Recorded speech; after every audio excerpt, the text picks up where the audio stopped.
So magandang araw po sa inyo lahat mga kapalarista. Pag-usapan muna natin itong mga kababayan natin sa Qatar. Yan, ito na vlog na natin to kaninang umaga pero i-follow up follow upan natin. Kasi kahapon nag-rally-rally sila. Ayun, may naaresto na 17 na OFW.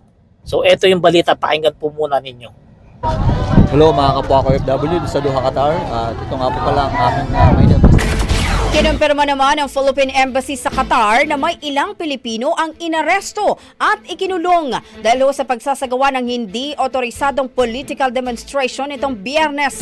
Hindi binanggit ng embahada kung may kinalaman ito sa malawakang protesta na isinagawa sa ika-80th birthday ni dating Pangulong Rodrigo Duterte. So yan na nga po, bali na-aresto nga yung 7 kababayan natin sa Qatar na nag-rally-rally kasi nga mga DDS sila, mga maka-Duterte sila.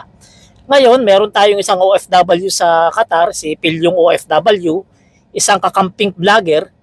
At eto naman yung sinabi niya patungkol doon sa sitwasyon, sa problema na kaharapin ng mga OFW doon sa Qatar na inaresto. Ito, pakinggan po natin. So guys, ito gusto ko rin mag-research kayo after ng videong ito. Sa Law number 18, 2004, sa sinasabi dito na public meetings and demonstration, ito po yung nilabag ng 17 natin na kababayan sa Qatar. So kasalukuyan silang nakadetine dahil nga sa illegal na pagtipon-tipon. So ibig sabihin wala silang permit, di ba? So mantakin mo, ito pala yung fine na hindi bababa ng 10,000 riyal at hindi lalampas sa 50,000 riyal yung multa at mayroong pagkakakulong ng 6 months hanggang 3 taon. So paano na yan? Maliban sa gobyerno, kasi ang gobyerno magbibigay yan ng legal assistance. Sana tulungan din sila ng kapwa nila DDS. Sana matulungan sila ng mga Duterte, ano? Yan, nakita niyo po. Naku, malaki po pala talaga problema ngayon ng mga kababayan natin. Aabot pala ng mahigit 500,000 yung kanilang piyansa, lahat sila. Ngayon yan ang problema ngayon. Yung zero remittance nila, talagang no remittance at all na. Kasi nga, nakakulong na sila. Ang kawawa ngayon dyan, yung pamilya nila. Hindi nila inisip yung pamilya nila habang nagrarally-rally sila. Eh bawal pala sa Qatar yung mga ganyan. Kasi nga Middle East yan eh. Hindi ba nila alam yung ano dyan? Batas dyan?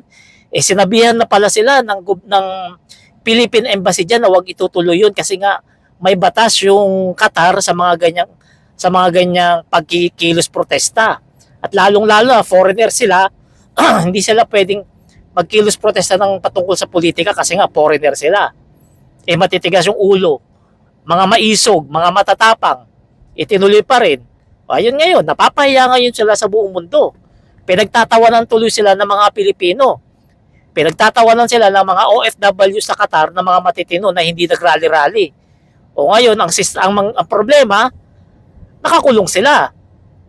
At unti-unti na silang humihingi ng tulong kay Pangulong Bongbong Marcos na tulungan sila para makalaya nga naman. Kasi isipin mo, kawawa talaga pamilya nila kung hindi sila tutulungan ni PBBM.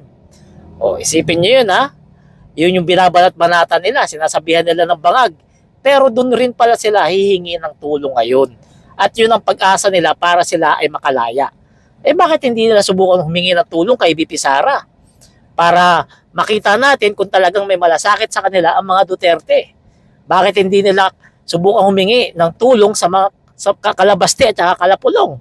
Para makita natin kung talagang magmamalasakit yung mga magkakapatid sa kanila. Kasi nga nakulong sila dahil sa mga Duterte.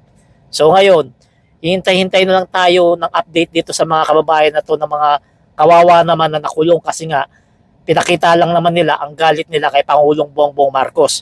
Pinakita lang naman nila ang paninindigan nila na galit sila sa gobyerno ni Pangulong Bongbong Marcos na ngayon ay hinihingi na lang ng tulong para sila ay makalaya at makabalik sa kanilang trabaho.